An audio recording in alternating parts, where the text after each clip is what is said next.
بسم اللہ الرحمن الرحیم۔ سیدنا ابراہیم علیہ السلام کی اللہ تعالیٰ سے محبت۔ جب سیدنا خلیل اللہ صلی اللہ علیہ وسلم کو اللہ رب العزت نے خلیل یعنی دوست کا لقب دیا تو فرشتوں نے پوچھا، یا اللہ کیا ان کو آپ سے اتنی محبت ہے کہ آپ نے خلیل اللہ کا لقب دے دیا؟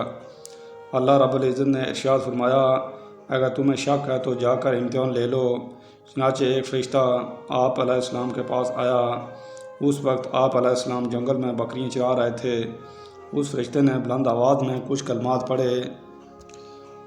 جب حضرت ابراہیم علیہ السلام نے یہ آواز سنی تو بڑا مزہ آیا، اس طرف متوجہ ہوئے۔ ایک آدمی نظر آیا۔ آپ علیہ السلام نے فرمایا، ذرا یہی کلمات دوبارہ سنا دیجئے۔ وہ کہنے لگا، کیا معاوضہ دو گے؟ فرمایا، آدھی بکریاں لے لینا۔ اس نے دوبارہ یہی کلمات کہے۔ اس مرتبہ پہلے سے بھی زیادہ مزہ آیا۔ چنانچہ پھر مطالبہ کیا کہ ایک مرتبہ پھر سنا دیجئے۔ وہ کہنے لگا، اب کیا دو گے؟ فرمایا، باقی بکریاں بھی لے لینا۔ اس نے پھر یہی کلمات کہے۔ اس دفعہ اور زیادہ مزہ آیا تو آپ علیہ السلام سے رہا نہ گیا۔ فرمایا، ایک بار پھر سناؤ۔ وہ کہنے لگا، اب تو آپ کے پاس بکریاں بھی نہیں ہیں، مجھے کیا دو گے؟